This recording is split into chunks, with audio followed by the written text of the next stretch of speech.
Hello guys, আমি একটা ঘি অর্ডার করছিলাম। তো আমার ফ্রেন্ডের থেকে, সিজানের থেকে একটা ঘি নিয়েছিলাম। এখন আনবক্সিং করে দেখি যে ঘিটা কেমন।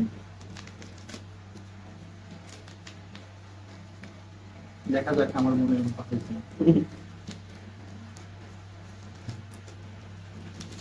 একটু ঝাঁকায় নিও, একটু ঝাঁকায় নিলে ইয়া হবে। হুম। তো এটা হচ্ছে আমার বন্ধু, আমাদের একসাথে পড়াশোনা করি, ওর বাসা হচ্ছে পাবনা। ও ঘির বিষয়ে আরো ভালো জানবে যেহেতু ওর বাসা পাবনাতে।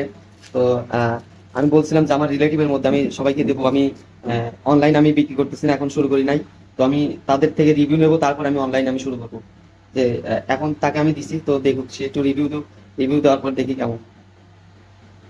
হুম, ভালো না? যেটা আশা করছিলাম তার থেকেও অনেক গুণ বেটার আছে। না, এটা আমি কালারটা একটু দেখা দেই, সবাই মনে করে যে না, এটা হচ্ছে কিছু একটা কালার থাকবে যে গোল্ডেন একটা ভাইব আসে, কিন্তু এটা হচ্ছে ওইরকম না। এটা একদম 100% কেমিক্যাল মুক্ত। আহ, একদম মানে কোনো শর্টকাট নাই, কোনো ইয়া নাই, একদম বিশুদ্ধ। তো একটু নামটা বলে দাও, এটা কিসের নাম, স্বাদের ঠিকানা থেকে এটা আমাদের। হচ্ছে স্বাদের ঠিকানা থেকে, শাহাদপুরের ঐতিহ্যবাহী খাঁটি ঘি। হুম, হ্যাঁ মানে আমি এভাবেই আমি এর আগে একটা ভিডিও দিছিলাম আপনাদেরকে যে আমি রিলেটিভের জন্য আমি দিচ্ছি। যা প্রথমে আমার রিলেটিভ খাবে, আমার পরিবার খাবে, তারপরে আপনাদের হাতে তুলে দেবো। তো এর জন্য সেই প্রেক্ষাপটে আমার এই বন্ধুকে আমি দিচ্ছি, যে ওর বাসা হচ্ছে পাবনাতে। ও এই মেসে থাকে, আমি মেসে আসছি, আমার মেসের পাশে। তো তাকে আমি ফোন দিয়ে বলছিলাম যে এই ঘিটা নিতে, একটু ট্রাই করতে, যে দেখ কেমন হয়। এটার জন্য আমি তাকে দিছি। আমি কোনো অনলাইনে বা অফলাইনে আমি কারোর কাছে বিক্রি করতেছি না এখন আপাতত।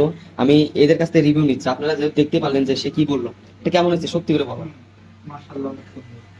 আর যেটা আশা যেহেতু করছিলাম তার থেকে এটা একবারে অরিজিনাল। হ্যাঁ হ্যাঁ, এটা মানে আপনারা ঘ্রাণটা না নিলে বুঝতে পারবেন না, এটা হচ্ছে কথা। তো দেখতে পারলেন সে রিভিউতে কি বললো। আমি এই রিভিউর জন্য আমি অপেক্ষা করতেছিলাম, যে তাদের থেকে আমি ফিডব্যাক নেবো। তাদেরকে খাওয়ায় আমি ফিডব্যাক নেবো। তো এর জন্য আমি এদেরকে দিচ্ছিলাম। তো ধন্যবাদ আপনারা সবাইকে। ইনশাআল্লাহ নিশ্চিন্তে নিতে পারেন। হ্যাঁ, ধন্যবাদ।